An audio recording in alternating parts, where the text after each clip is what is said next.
Hi అండి, welcome to Swapna's dream world. మరి tiffin chutneys లో మీ ఫేవరెట్ చట్నీ ఏది అంటే ప్రతి ఒక్కరు చెప్పేది కొబ్బరి చట్నీ అండి. ఈ కొబ్బరి చట్నీ అంటే పడి చచ్చిపోతారు. సగం చట్నీ కోసమే టిఫిన్ షాప్స్ కి వెళ్లి హోటల్స్ కి వెళ్లి మనం టిఫిన్ తెచ్చుకుంటూ ఉంటాం అనమాట.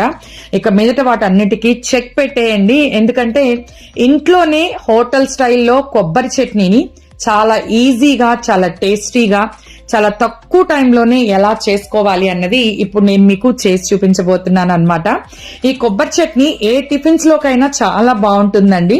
మరి ఈ కొబ్బరి చట్నీ కోసంగా ముందుగా ఒక కడాయి స్టవ్ పైన పెట్టి అందులో ఒక 1 స్పూన్ ఆయిల్ వేసి, ఆయిల్ హీట్ అయిన తర్వాత ఒక 1 స్పూన్ పచ్చిశనగపప్పు, 1/2 స్పూన్ ధనియాలు, ఒక 1/2 స్పూన్ జీలకర్ర అండ్ అలాగే మీ కారంకి తగ్గన్ని పచ్చిమిర్చి అండి.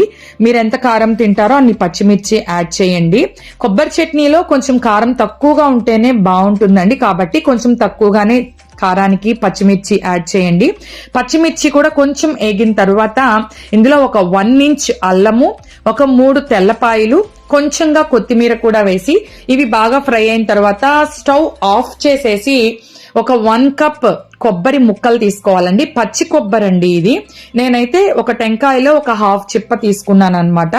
ఆ కొబ్బరిని కూడా వేసేసి ఆ సెగకి కొబ్బరి బాగా ఫ్రై అయిపోతుందండి, సరిపోతుంది. కొబ్బరి ఎక్కువగా ఫ్రై అవ్వకూడదు, అందువల్లే మనం స్టవ్ ఆఫ్ చేసిన తర్వాతే కొబ్బరి వేసాము. ఇదంతా చల్లారిపోయిన తర్వాత వీటిని మిక్సీ జార్లోకి యాడ్ చేసేసుకోవాలండి. ఇవన్నీ కూడా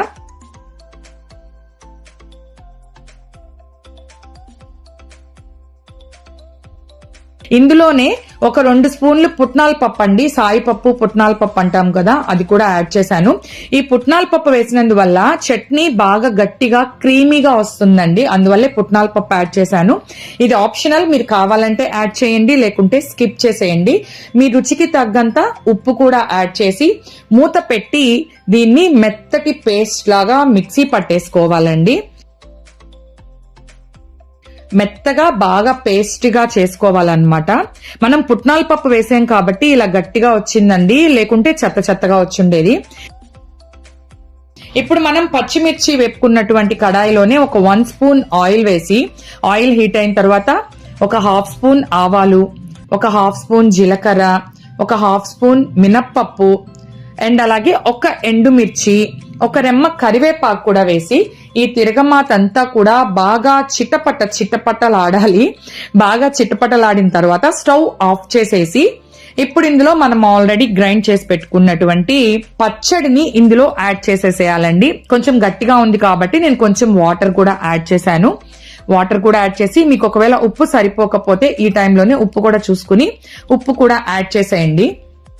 అంతా ఒక్కసారి బాగా కలిపేసుకోవాలి. అంతేనండి, రెడీ అయిపోయింది హోటల్ స్టైల్లో కొబ్బరి పచ్చడి.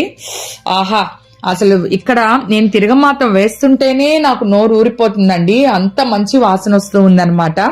ఈ కొబ్బరి చట్నీ ఇడ్లీ అయినా, దోశ అయినా, పొంగల్ అయినా, ఉప్మా అయినా, పూరీలోకైనా కూడా, ఏ టిఫిన్స్ లోకైనా కూడా చాలా బాగుంటుందండి. రైస్ లోకి అయితే బాగోదు, రైస్ లోకి స్కిప్ చేయడమే బెటర్ అన్నమాట.